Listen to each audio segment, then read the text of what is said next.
everyone, it's Emily from Naptime Creations, and today I'm going to show you how with a regular sewing machine you can create great top stitching on knit that still allows it to stretch and the threads don't break. So this is perfect for necklines on tank tops, t-shirts. I love doing this on pajamas or t-shirts for my kids, and then it's a great way to hem.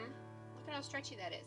Hem a t-shirt bottom so it still stretches and the threads don't break when kids are playing or putting it on. So I'm just going to show you first an example of what it would look like if you just sew regular on the machine. So I used to, for top stitching, I would lengthen my stitch a little bit, and then this is a knit fabric, and you just sew along.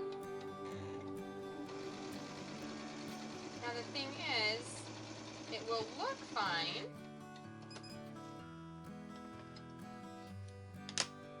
Okay, so looks fine, but as soon as someone tries to stretch that over their head or is playing with that t-shirt, my seams just used to break. So I read a lot of articles, I looked at what other people were doing, and I didn't want to buy a cover stitch machine, at least right now. I mean, I'd love one, but I don't have the money to buy one. So I just tried to figure out what would work great with a regular machine to get my knits all finished up. So I think I've put everything together that I've learned, and I'm going to show that to you today. So first thing you need is a double needle. They come in a couple of sizes. The picture in the blog post shows you a wider one, which works great. I usually am using this narrower one, but both will work. The other thing you need is some thread with some stretch. This is woolly nylon, and I bought it just at Joann's. You can also order it off Amazon, and I'll leave a couple links in the blog post for you to look at choices. But now it comes on these funny spools, so I'll have to talk about that. But woolly nylon thread, and then you need to put it on your bobbin. So I'm first going to show you how I wind it on my bobbin, because if you do it the normal way, which would be to wind around your machine, it's too tight on the bobbin, and then it doesn't have the stretch. We want it to have the stretch. So I'm going to show you how I just kind of use my hands to thread the bobbin, if I can get that through. So put it on there like you normally would, and I'm just going to get it started here, holding on to this. Okay, so I want to go around, and then I just use my fingers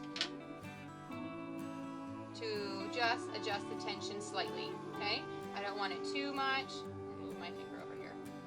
I don't want it too tight. I don't want it too loose. Okay, sometimes it takes a while to get going.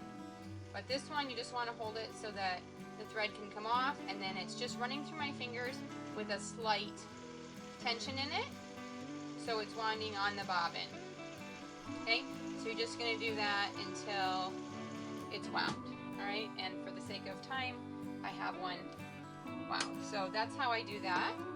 Okay, now you'll just put the woolly nylon thread in your bobbin as normal.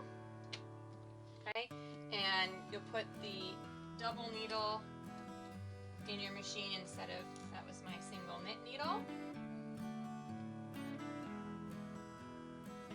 Okay, and then you're going to thread 2 threads through the machine at one time. If your machine has a double needle setting, that's great, but it also totally works. Sometimes I forget to even push that button and it still works fine. So oftentimes I'll just put a bobbin up here with my second color if I don't have 2 big spools of a specialty color, but today I'm just sewing in white, so I've got 2 regular size spools. So you're just going to put your thread together and then thread it through your machine.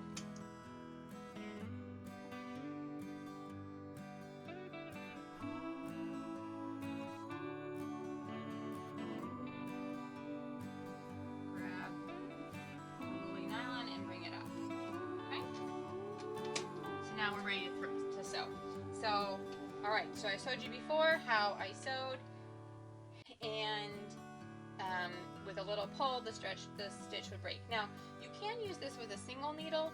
I just find that with a double needle, it gets even more because the bobbin thread zigzags in the back with the double needle.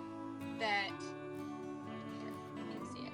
So this is what the bobbin thread does with the double stitch, and so that just even helps the stitch be more stretchy. And I love the way the two threads look. I think it looks really professional finish. So I'm going to fold this over, pretend like we're hemming this fabric, and then we're going to sew along. Again, I've increased the stitch length to about 3 just to give it a more professional look.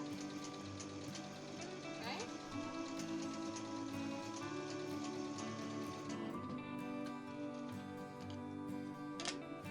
Alright, so there you've got what it looks like from the front side.